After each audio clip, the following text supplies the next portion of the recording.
इस 20 मिनट की इस 20 मिनट की सीरीज के अंदर हम कोशिश करेंगे कि जो हमारे टॉपिक हैं हम उसको कवर कर पाएं। तो आज का जो टॉपिक है जो दिया गया है, तो उसको स्टार्ट करने से पहले एक बार हम आंखें बंद करें और ओम की ध्वनि के साथ हम इसको स्टार्ट करते हैं। आंखें बंद और लंबी गहरी श्वास लेंगे।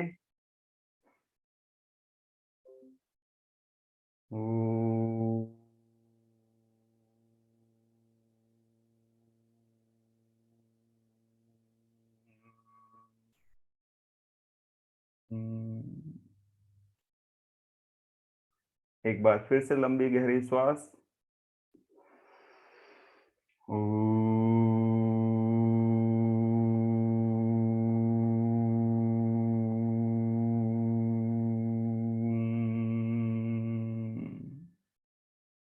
एक बार फिर से लंबी गहरी श्वास।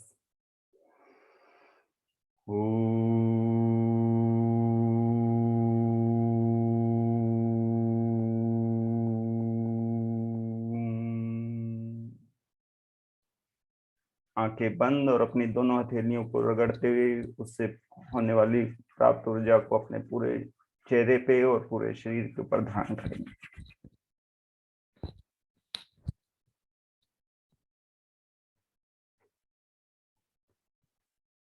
जी, आप सबको प्रणाम। मैं प्राकृतिक जीवन शैली की तरफ से मैं आप सबका स्वागत करता हूं। मैं राजकुमार शर्मा। मैं पिछले 18 साल से आचार्य मोहन गुप्ता जी की शरण में रहते हुए इस प्राकृतिक जीवन शैली को सीखने की कोशिश कर रहा हूं, और जो कुछ मैं सीखता हूं मैं उसको आगे लोगों को बताने की कोशिश कर रहा हूं। तो उसी के अंदर आज हम ये एक बेसिकली नीलेश जी से बात हुई है कि हम एक सीरीज स्टार्ट करने जा रहे हैं जिसमें हम अलग अलग टॉपिक्स के ऊपर अलग अलग बात करेंगे। और जो आज हम बात कर रहे हैं कि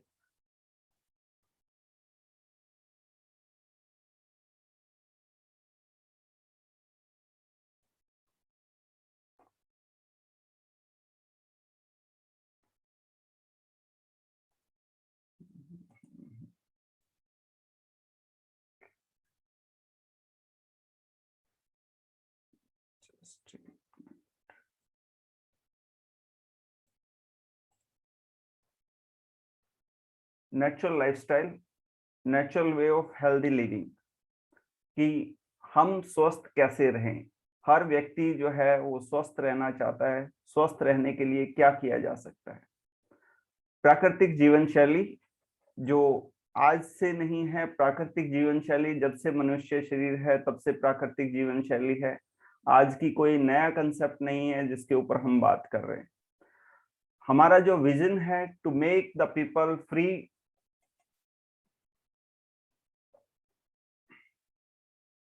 to make the people free from the fear of their disease and to recreate the healthy world by following natural lifestyle। तो प्राकृतिक जीवन शैली इसी विजन के ऊपर काम कर रहा है। प्राकृतिक जीवन शैली द्वारा रोगों के भय से मुक्त स्वस्थ विश्व का पुनर्निर्माण। हमारा जो मिशन है to educate the science of natural hygiene taught by Gurudev ब्रह्मलीन आचार्य शेषाद्री स्वामीनाथन जी। तो स्वामीनाथन जी जो हैं गुरुदेव रहे, उनके गुरुदेव। ये जो साइंस है, वैसे अगर हम देखें तो जब से आयुर्वेद है तब से हम इस जीवन शैली को अपनाते जा रहे हैं, क्योंकि आयुर्वेद जो है वो एक जीवन शैली ही है, ना कि कोई इलाज करने का कोई पैथी है, ना कोई इलाज करने का तरीका है। वो एक जीवन शैली है। लेकिन इस जीवन शैली को जो हमारी जिंदगी में लेके आए वो आज के मॉडर्न साइंस के अकॉर्डिंग आचार्य के लक्ष्मण शर्मा जी। आचार्य के लक्ष्मण शर्मा जी जिनका 150 साल पहले जिन्होंने इस विद्या को बताना स्टार्ट किया, जिसको लोगों को समझाना स्टार्ट किया, और उसके बाद उस विद्या को गुरुदेव ब्रह्मलीन आचार्य शेषाद्री स्वामीनाथन जी के द्वारा इसको आगे बताया गया, जो गुरु शिष्य परंपरा के तहत बताई जा रही है। उसी परंपरा में आचार्य ब्रह्मलीन शेषाद्री स्वामीनाथन जी ने इस कार्य को आचार्य श्री मोहन गुप्ता जी को दिया, जो कि पिछले 22 साल से इसी जो जीवन शैली है इसको लोगों को आगे, इस ज्ञान को आगे बढ़ा रहे हैं।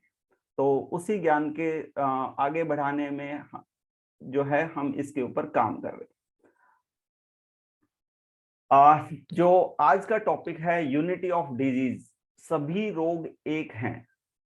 जब सभी रोग एक हैं, इस बात को हम थोड़ा सा समझने की कोशिश करेंगे कि सभी रोग एक कैसे हैं, कैसे हो सकते हैं कि सारे के सारे रोग एक ही हैं। हम कैसे कह सकते हैं कि सारे रोग एक हैं? सारे रोग, अगर हम एक बात को मान लें कि अगर सभी रोगों का कारण एक है, क्योंकि जो नेचुरल लाइफस्टाइल है या नेचुरोपैथी है, नेचुरोपैथी का एक बहुत बड़ा प्रिंसिपल है यूनिटी ऑफ डिजीज। और जब यूनिटी ऑफ डिजीज है तो उसी का एक दूसरा प्रिंसिपल है यूनिटी ऑफ ट्रीटमेंट। जब सारे रोग एक हैं तो सारे रोगों का कारण, जो उसका इलाज है, वो भी एक ही होगा। लेकिन सारे रोग एक कैसे हैं? सारे रोग एक हैं unity of cause of disease. अगर सभी रोगों का कारण एक है तो सभी रोगों का इलाज भी एक ही होगा। तो unity of cause of disease कैसे एक है? अगर हम मनुष्य शरीर को देखें तो इसमें अलग अलग किस्म के काम चल रहे हैं, अलग अलग किस्म के काम चल रहे हैं, जिसके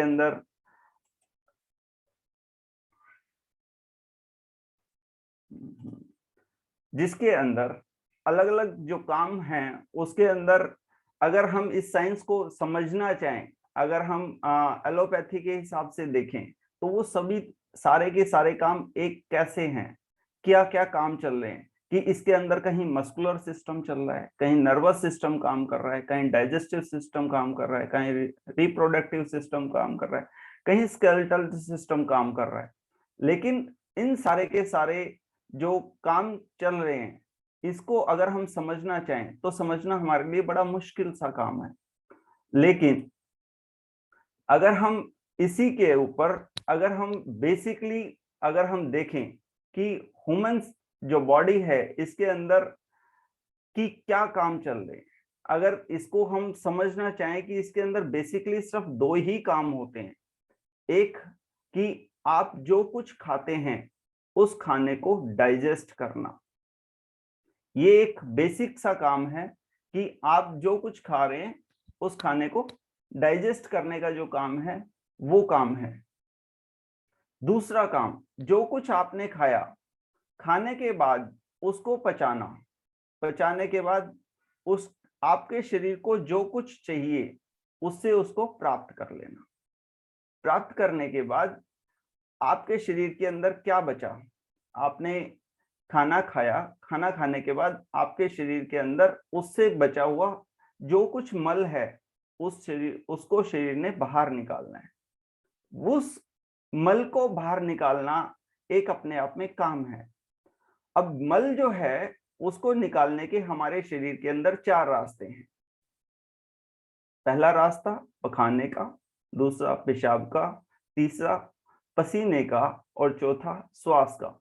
इन 4 रास्तों के द्वारा हमारा शरीर कंटिन्यू हमारे शरीर में से मल को बाहर निकाल रहा है। अब लेकिन हम डेली खाना खाते हैं, डेली इसको ये डाइजेस्ट करता है और उसको मल को बाहर निकालता है।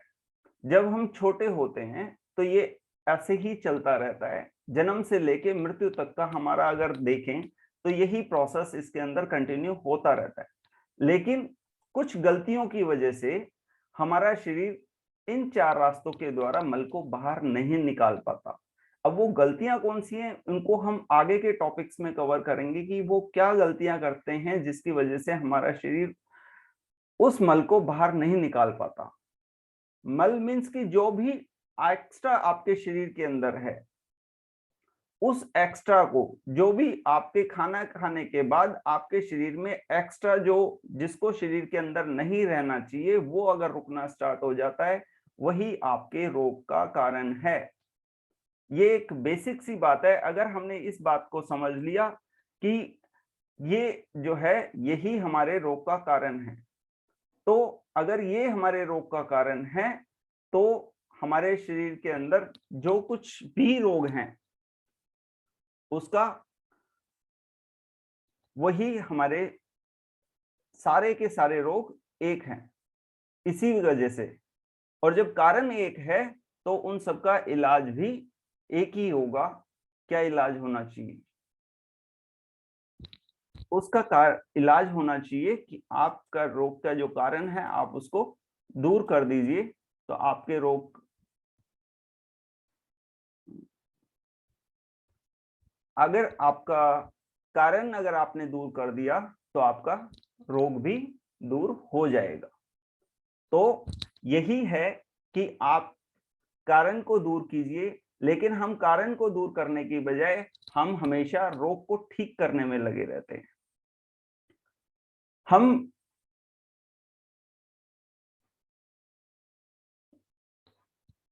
अब वो गलतियां कौन सी हैं जिसकी वजह से हमारे शरीर के अंदर रोग रुकना स्टार्ट होता है? पहली जो गलती हम करते हैं वो करते हैं कि हम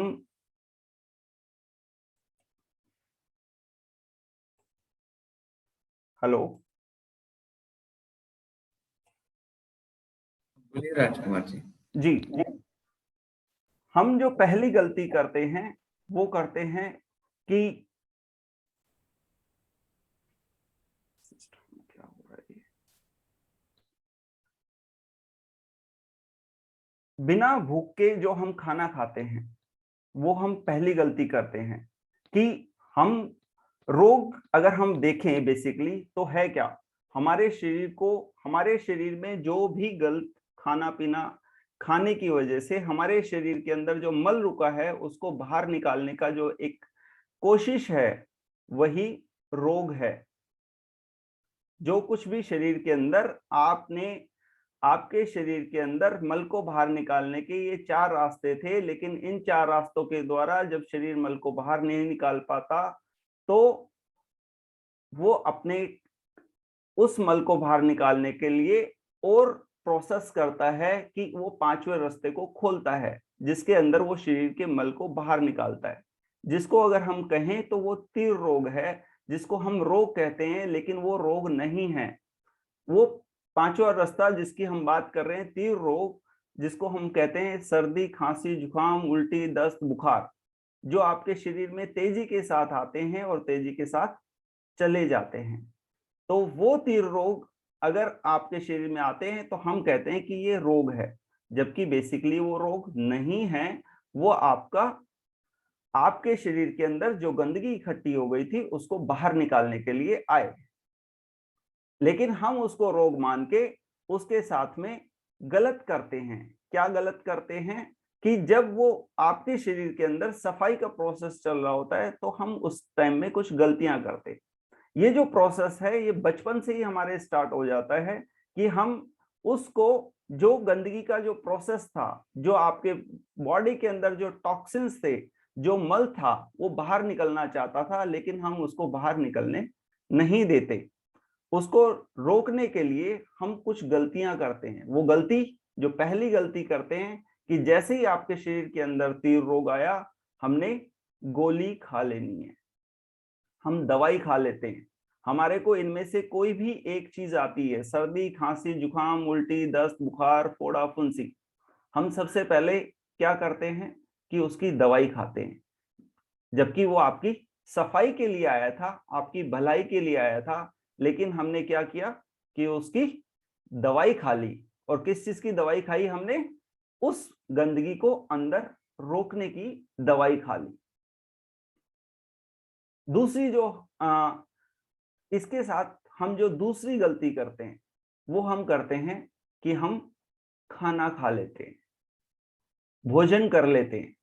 जब आपको इनमें से कोई भी एक कंडीशन होती है, सर्दी जुकाम उल्टी दस्त बुखार फोड़ा फुंसी, ये तीव्र रोग अगर हम इनको कहते हैं कि एक्यूट डिजीज, ये एक्यूट डिजीजेस जो कि आपके शरीर के अंदर आपकी गंदगी को बाहर निकालने के लिए आई, तो हम उस कंडीशन में जो दूसरी गलती करते हैं वो करते हैं हम भोजन करते हैं। भोजन, अगर आपके शरीर में कोई भी इनमें से कोई भी एक कंडीशन होगी, रोग होगा, तो आपको भूख नहीं लग सकती, आपको आपकी भूख को मार दिया जाता है, लेकिन हम फिर भी खाना खाते हैं। खाना क्यों खाते हैं? कि अगर हमने खाना नहीं खाया, अगर हमने भोजन नहीं किया, तो हमारे अंदर वीकनेस आ जाएगी। लेकिन ऐसा नहीं होता। आप खाना खा लेते हैं, लेकिन आपके अंदर वीकनेस फिर भी रहती है, आप फिर भी अच्छा महसूस नहीं कर पाते हैं, आपकी भूख को मार दिया जाता है, आपका मुंह कड़वा कर दिया जाता है, साथ में इतना कड़वा कर दिया जाता है कि आपको पानी भी कड़वा लग रहा होता है। लेकिन हम सिर्फ इस वजह से खाना खाते हैं कि अगर खाना नहीं खाएंगे तो शरीर में ताकत कहां से आएगी, और दूसरी चीज कि अगर हम खाना नहीं खाएंगे तो हमने जो दवाई खानी है वो खाली पेट नहीं खा पाएंगे। तीसरी जो गलती हम करते हैं कि जब हमारे को कोई भी एक तीव्र रोग आ रखा होता है तो हम रेस्ट नहीं करते, हम सिर्फ इस प्रोसेस में लगे रहते हैं कि गोली खाओ और काम पे चले जाओ। शरीर तो ऐसे ही चलता है, लेकिन अगर हम उस स्थिति के अंदर अगर हम रेस्ट करें, रेस्ट करने के बाद तो हमारा जो तीव्र रोग है वो ठीक हो जाएगा। लेकिन हम शरीर को रेस्ट देते ही नहीं है। रेस्ट मीन्स रेस्ट क्या क्या हो सकता है, ये हम आगे के टॉपिक्स में बात करेंगे कि किस तरीके से रेस्ट करना है, क्या रेस्ट होना चाहिए। हम फिलहाल जो बात कर रहे हैं वो फिजिकल रेस्ट की ही बात कर रहे हैं कि फिजिकल रेस्ट हम उसको देते ही नहीं है, कि शरीर को आराम नहीं देना। काम ज्यादा इंपॉर्टेंट है, हमारा शरीर इतना इंपॉर्टेंट नहीं है। हमारा शरीर तो चल ही जाएगा। गोली खाओ, अगर हम ऑफिस नहीं गए, अगर वो फैक्ट्री बंद हो गई आज, अगर हम नहीं गए तो फैक्ट्री बंद हो जाएगी।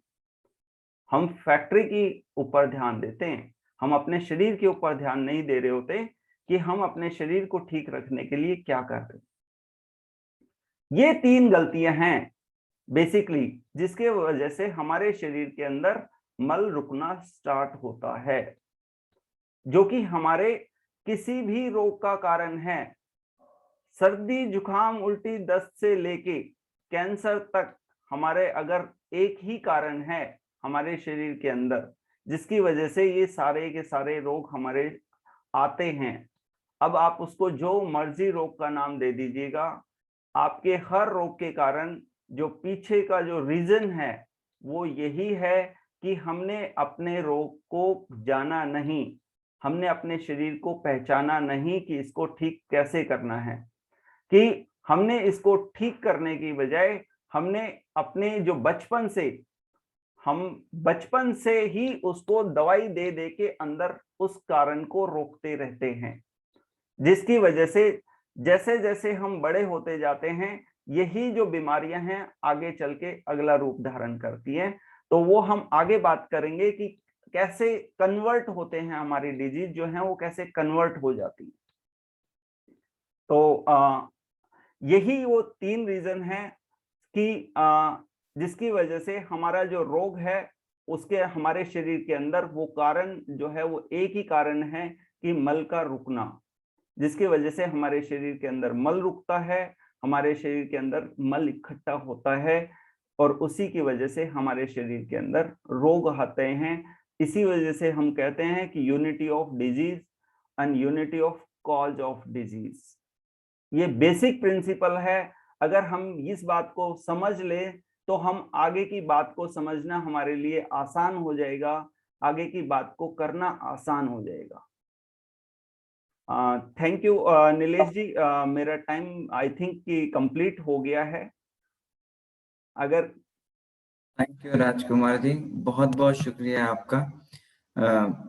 आपका नंबर शेयर कर सकते हैं हम लोग ग्रुप? मैं जो हमारा जो हेल्पलाइन नंबर है मैं वो शेयर करता हूँ कि अगर वो नंबर है हमारे पास, तो हम ऑसम ग्रुप में वो नंबर शेयर कर देंगे, आपके हेल्पलाइन नंबर वाला जी सभी तक पता चले। और रिकॉर्डिंग शेयर कर सकते हैं आपकी? जी राइट, थैंक यू। तो बहुत बहुत शुक्रिया राजकुमार जी कि आपने ये प्रोग्राम लिया आपका, और हम लोग कई सारे लोग हेल्पलाइन नंबर पे फोन करेंगे ताकि उनको जो भी सपोर्ट चाहिए वो आपसे ले सकें। स्पेशल थैंक्स नेचुरल लाइफस्टाइल का और श्रीनिवास जी गुप्ता का, जो हमारे को हेल्थ के लिए इतना सजग करने की कोशिश कर रहे हैं, तो बहुत बहुत शुक्रिया।